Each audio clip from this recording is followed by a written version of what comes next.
ሰላም ጤና ይስጥልኝ ክቡራን ተመልካቾቻችን ከኦሮሚያ ሚዲያ ኔትወርክ ዜና ይዤላችሁ ቀርብ ያለው ዘገባዎቹን ወደ እናንተ በማድረስ እኔ ሶፊያ ከድርኛ አብራችሁኝ ቆዩ።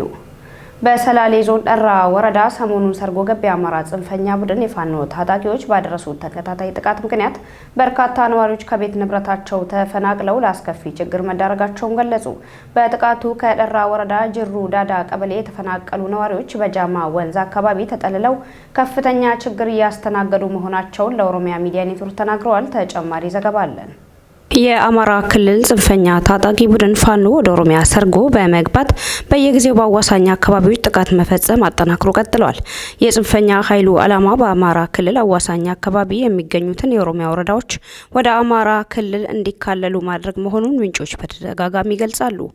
ይህን ዓላማቸውን ለማሳካት ደግሞ ንጹሃንን እየገደሉ እያፈናቀሉና ንብረት እያወደሙ ይገኛሉ ተብሏል። ታጣቂዎቹ በሰላሌ ዞን ደራ ወረዳ ነዋሪዎች ላይ ሰሞኑን በተደጋጋሚ ጥቃት እያደረሱ መሆናቸውን ነዋሪዎች ተናግሯል። የደራ ወረዳ ነዋሪዎች ለኦሮሚያ ሚዲያ ኔትወርክ እንደተናገሩት ሰሞኑን ለተከታታይ 3 ቀናት በወረዳው በብዙ አቅጣጫዎች የፋኖ ታጣቂዎች ጥቃት ሲሰነዝሩ ነበር። በጥቃቱም በርካታ ንጹሃን መገደላቸውን፣ መቁሰላቸውን፣ መፈናቀላቸውንና በንብረት ላይ ከፍተኛ ጉዳት መድረሱን ነዋሪዎች ለኦሮሚያ ሚዲያ ኔትወርክ ተናግሯል።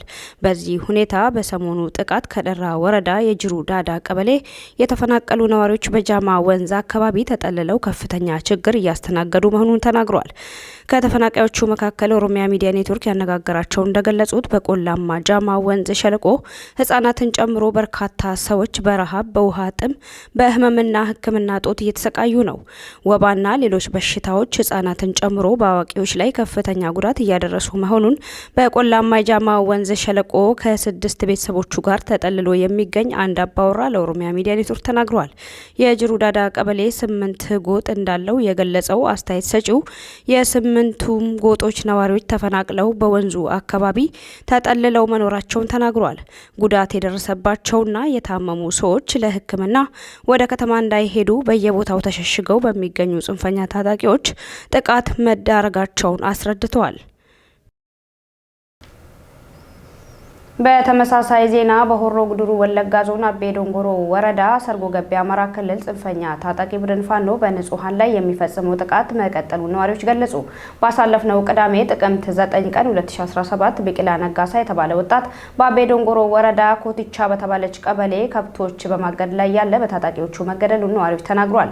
ጽንፈኛ ታጣቂዎቹ ከሳምንታት በፊት በዚሁ ቀበሌ ከምሽቱ 6 ሰዓት ላይ ቤት ሰብረው በመግባት ተኝተው የነበሩ አባወራና እማወራ ገድለው አንድ ልጃቸው ማቁሰላቸውን ተናግረዋል። ሟቾቹ ምስጋና ነጋሽና ሽታይ ረጋሳ የተባሉ መሆናቸውን የገለጹት ነዋሪዎች ልጃቸው ኩለኔ ነጋሽ ቆስላ ሕክምና በማግኘት መትረፍ መቻሏን አክለው ገልጸዋል። ሰርጎ ገብ የአማራ ክልል ጽንፈኛ ታጣቂ ኃይሎች በአካባቢው በየዕለቱ የሰው ንብረት እየዘረፉና ንጹሃንን እየገደሉ መሆናቸውን ተናግረዋል። የኦሮሚያ ክልል መንግስት ከታጣቂዎቹ ጥቃት ሊጠብቀን አልቻለም በማለት ነዋሪዎች በተደጋጋሚ ተቻሉ። 8ኛው የአፍሪካ ህብረትና የተባበሩት መንግስታት ድርጅት ዓመታዊ ከፍተኛ የምክክር መድረክ በፍንፍኔ ሲካሄድ ዋለ። በምክክሩ ላይ የአፍሪካ ህብረት ኮሚሽን ሊቀመንበር ሙሳ ፈኪ ማህመትና የተባበሩት መንግስታት ድርጅት ዋና ጸሐፊ አንቶኒዮ ጉቴሬዝን ጨምሮ የተቋማቱ ከፍተኛ የስራ ኃላፊዎች ተገኝተዋል።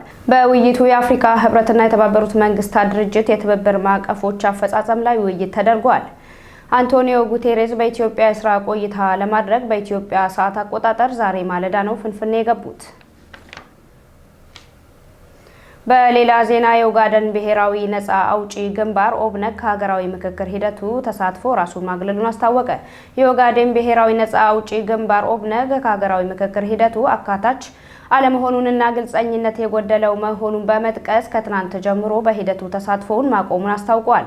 ኦብነግ ገዢው ፓርቲ በሶማሌ ክልል የምክክር ተሳታፊዎችን በተናጥል መምረጡን ከፖለቲካ ፓርቲዎች ጋር የደረሰበትን ስምምነት መጣሱን እና የተለያዩ ድምጾችን ማግለሉን ትናንት ሌሊት ላይ ባወጣው መግለጫ አሳስቧል። የአማራ፣ ኦሮሚያና ትግራይ ተወካዮች በሌሉበትና ግጭት በቀጠለበት ሁኔታ የሚካሄድ ምክክር የአንድ ወገን ብቻ መሆን እንደማይቀር የገለጸው ኦብነግ ሂደቱ እውነተኛ ሰላም ሊያመጣ እንደማይችል ገልጿል። በመጨረሻ ዜና በደቡብ ኢትዮጵያ ክልል ጋሞ ዞን ጫሞ ሐይቅ ባለፈው ሳምንት ሐሙስ ከሰጠመችው ጀልባ ከሞቱት 13 ሰዎች መካከል 12ቱን አስክሬን ማግኘቱን የዞኑ ፖሊስ አስታወቀ። በጀልባዋ ተሳፋሪዎች መካከል 3 በህይወት እንደተረፉ ቀደም ሲል እንደተገለጸ ይታወሳል። የቀን ሰራተኞችን ጨምሮ 16 ሰዎችና ሙዝ ጭና የነበረችው ጀልባ ከመጠን በላይ በሆነ ክብደት የሰጠመችው ከኮሬ ዞን ወደ አርባ ምንጭ ከተማ በመጓዝ ላይ ሳለች ነበር።